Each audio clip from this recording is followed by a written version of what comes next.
హ్యాపీగా ఉంది. అంటే వాళ్ళు ఇంటింటికి పథకాలు ఇస్తున్నాం కాబట్టి 175కు 175 మాయేనండి. అది తర్వాత అండి అది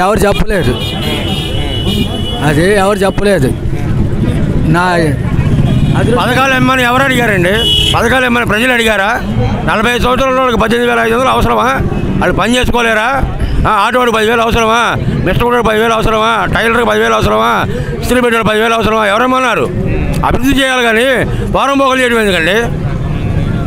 అంటే ఇంటింటికి 175కు 175 మాయే పోయినట్టు ఏమండి, టీడీపీ కొంచెం 23 కూడా రావు, ఈసారి 23 కూడా రావు పక్క. అదే చూస్తే మొన్న ఆల్రెడీ రోజా గారు ఎంతమంది కలిసి వచ్చిన సింహం సింగిల్గా వస్తాడు జగన్ అన్న ఈసారి. మరి జగన్ అన్న మాట్లాడకుండా మంది ఎందుకు మరి వీళ్ళు మాట్లాడటం? ఏమండి, రోజా గారు ఏంటి సినిమాలో షూటింగ్ చేసినట్టు అనుకున్నారా ఏంటి? రాజకీయం ఎవరు అదృష్టం ఆడదండి. అదేవిధంగా చూస్తే ఆల్రెడీ మొన్న అంటున్నాడు ఆల్రెడీ జగన్మోహన్ రెడ్డి కూడా చంద్రబాబు నాయుడు ఏం చేయకపోయింది ఇంకేం చేయగలుగుతాడు? అసలు ఆయన చేయని అభివృద్ధి ఏముందండి? ఆయన చేయబట్టే కదండి ఇది ఎక్కువ కూర్చుంది అక్కడ. ఆయన అభివృద్ధి చేయబట్టే కదా. అభివృద్ధి లేదు ఎక్కడ, ఇక నెక్కాక అభివృద్ధి లేదు. అంటే మొన్న జగన్మోహన్ రెడ్డి అంటే పలువు బలహీనల బట్టి ఇది రామరాజ్యం అని చెప్తున్నాడు. రామరాజ్యం కాదు, ఇది రౌడీ రాజ్యం. ఇది రౌడీ రాజ్యం.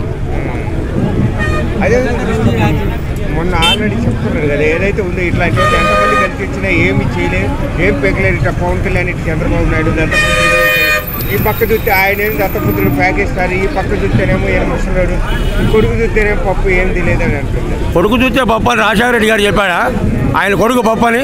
పప్పుకు తీసుకెళ్ళి వాళ్ళ పదవి ఇచ్చి ఏమైంది? ఎదవలు అయ్యాడు. ఏమైంది చెప్పండి? ఆయన చేసిన అభివృద్ధి ఏమైనా చెప్పండి. ఏం చేసిన అభివృద్ధి చెప్పండి. ఆయన గుండెల మీద చేసుకొని చెప్పండి. ఆనందంగా ఉంది. ఎలా ఉండబోతుంది చంద్రబాబు నాయుడు గారి వ్యూహం ఇక్కడ? చాలా బాగుంటుంది. ముందు నెక్స్ట్ చంద్రబాబు గారు వస్తారు, బాగా అభివృద్ధి బాగా చేస్తారు. మొన్న ఆల్రెడీ ఆయన కూడా జగన్మోహన్ రెడ్డి కూడా ఇంటింటికి పథకాలు ఇస్తున్నాం కాబట్టి 175 పోయినట్టు 175 మాయనంటారు. ఉండే ఈ పథకాలు ఇచ్చి జనాల్ని మోసం చేస్తున్నారు ఏంటి? ఈ అనవసరం దోపిడీ రాజ్యం. ఏదైతే ఉందో ఇది ఒక రామరాజ్యము అని చెప్తున్నారు. రామరాజ్యమే, రాముడు రాజ్యం, దొంగల దోపిడీ, పక్క దోపిడీ.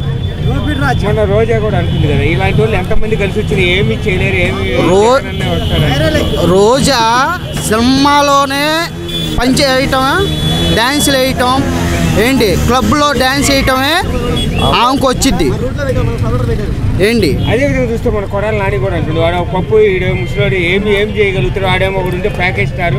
ఇప్పుడు చిన్న పిల్లోడు ఉన్నాడండి, ఆడికి మాటలు రావు పప్పు ఏంటి. ఇప్పుడు పెద్దోడయ్యాడు, ఇప్పుడు రామానండి, ఇప్పుడు వచ్చి చూడమనండి. అది ఆ పప్పు